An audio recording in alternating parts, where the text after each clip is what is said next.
Hello and welcome to episode 103. Hopefully a very short video, but one that might give you a few tips if you're really keen on Chinese microphones like I am.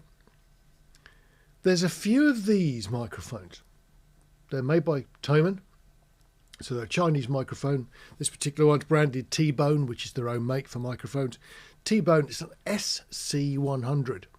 Now, you can't buy these now, but these were really nice microphones.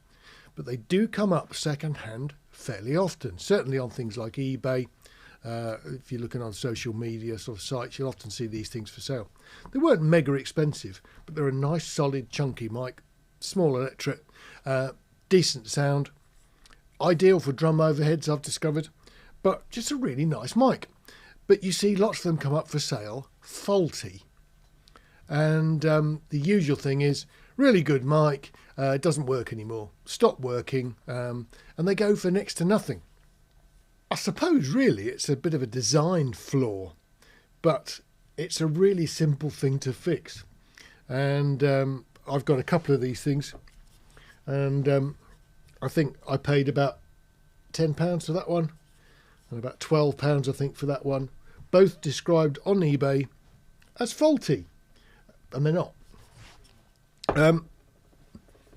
Like a lot of microphones, these particular ones are actually comprised of two parts. So you look at them, it's not immediately obvious. I mean, there's the little slots here, but if you twist this, these microphones were made with a detachable capsule.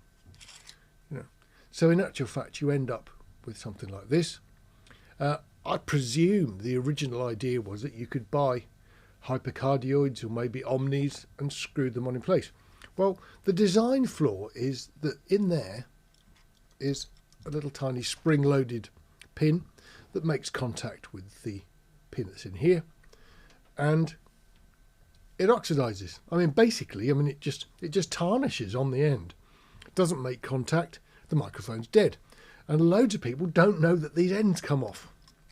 So the secret is to take the capsule off, give the contacts a good wipe, screw them back together again, and they work. So keep your eyes on eBay, and if you see SC-100s with the T-Bone brand, most people would discount them if they're faulty because they weren't mega expensive mics in the first place. But for a few pounds, you can lay your hands on one and get a really, really good bargain, because I've not come across any that were actually faulty. All of them have just a quick wipe, put them back together, and they're working fine. That's the video for today. That's all it is. Just wanted to pass the tip on. I don't need any more of these, so I'm not going to be on the lookout for any more. So if you fancy a bargain, get looking on social media and see what you can find. Thomann T-Bone SC-100. Grab them if you can find them. Take care. See you on the next video. Bye.